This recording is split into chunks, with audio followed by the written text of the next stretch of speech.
Hello. ஏய் காக்கி, நீ என்ன பண்ணுவியோ ஏது பண்ணுவியோ எனக்கு தெரியாது.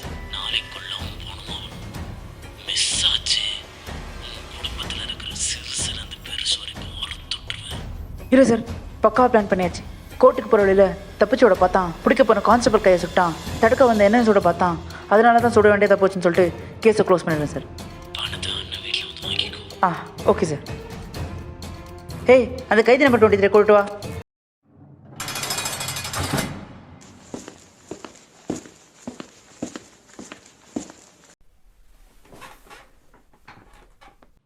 மேலிடத்துலேருந்து ஒரே ப்ரெஷர், உன் மேலே செம்ம காண்டகிறானுங்க. பேசாமல் உண்மையை வைத்துட்டு கோர்ட்டில் சரண்டர் ஆகிடு. ஜனனி சார் சின்ன பொண்ணு, அவ காணாம போனதுலேருந்து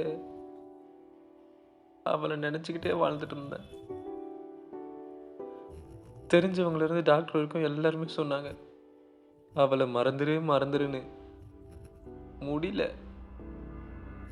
எப்படி முடியும்? அவளை மறந்துட்டு வேற எதை ஞாபகம் வச்சுக்கிறது? எவ்வளோ வருஷம். ஒரு நாள் அவன் என் கண்ணு முன்னாடி வந்து நின்னான். அழகா பெரிய பொண்ணா, ராஜா கூப்பிட்டா. அப்படியே அப்படியே சிரிச்சிருச்சு சார். எல்லாமே முடிஞ்சிருச்சுன்னு நினைச்சேன், ஆனா எதுவுமே முடியல.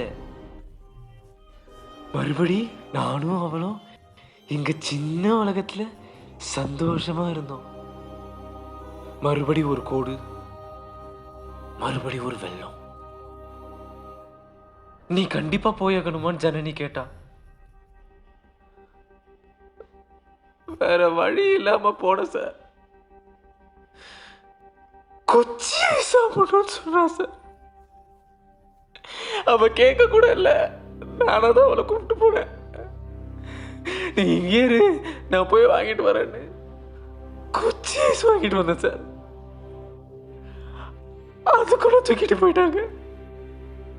தேடி அலைச்ச ஜனனி ஜனனி ஜனனி ஜனனி.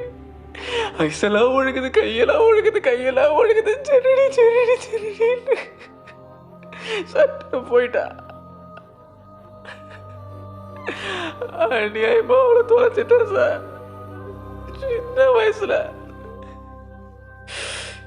எடுத்து ஜெயராமன் நியாயம் கேட்கலான்னு போனா அவன் ஜனனியை கேவலமா பேசுறான். விட்டுருவானா? ராஜா